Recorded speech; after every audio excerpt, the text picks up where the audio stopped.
Sir काय सांगाल, मागील 2 दिवसापासून बैठकी सुरू आहेत युती संदर्भात, काय चर्चा?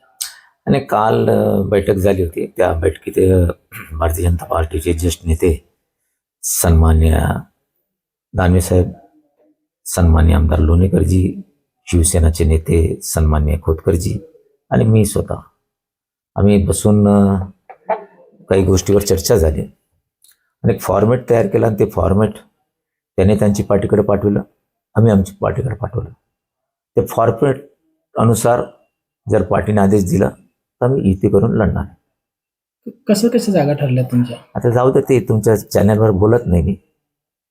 तरी तेच आज संध्याकाळी युती झाल्यानंतर बोलून टाकू ना तुम्हाला.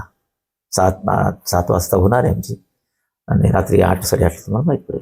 बरं, युती झाली तर कार्यकर्त्यांबद्दल काय? हे बघा, युती झाली की नाही झाली, कार्यकर्त्यावर अन्याय होतच. की प्रत्येक कार्यकर्त्याला वाटतं की मी नगरसेवक झाला पाहिजे, पण योग्यता देऊनही आम्हाला तिकीट द्यावं लागतं, कारण वरिष्ठ लोकांना मला दाखवावं लागतं निवडून आलं.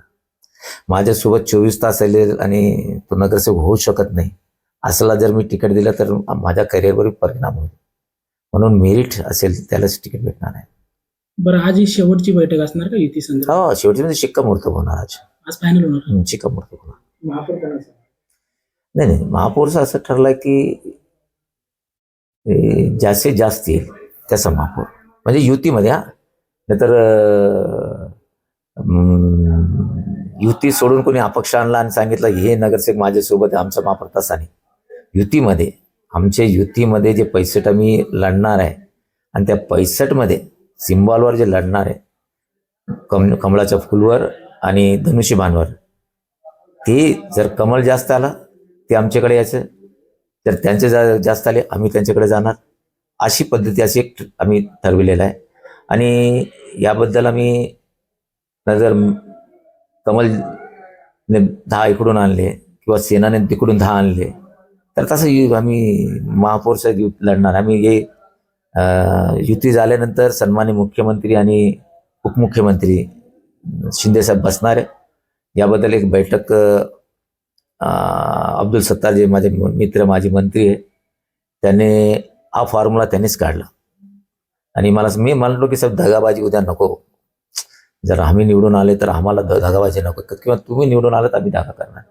मग त्याने एक फॉर्म्युला काढला की सीएम डेप्टी सीएम समोर बसायचं युती झाल्यानंतर आणि दोन्ही पक्षाला आश्वासन दिलं पाहिजे की तुमचं आलं तर तुम्ही करा, आमचं नाही तर कोणी 2 अपक्ष घेऊन येणार, 5 अपक्ष घेऊन येणार आणि मला मीच मोठा आहे असं नको. कारण यासाठी वरिष्ठ लोकांना मी बोलणार आहे आणि युती झाल्यानंतर आणि ती गॅरंटी घेणार आहे. जर युती झाली तर तुमचे जे कार्यकर्ते नाराज आहेत त्यांच्यासाठी शाहिरीतून कशी भावना व्यक्त करा, तुमच्या अनोख्या शाहिरी?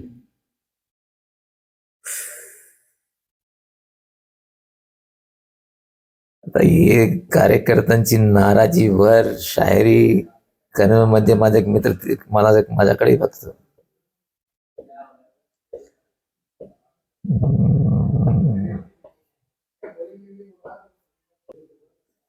सब कुछ मांग लिया मैंने तुमको मांग कर, अभी हाथ नहीं उठते मेरे दुआ मांगने के लिए.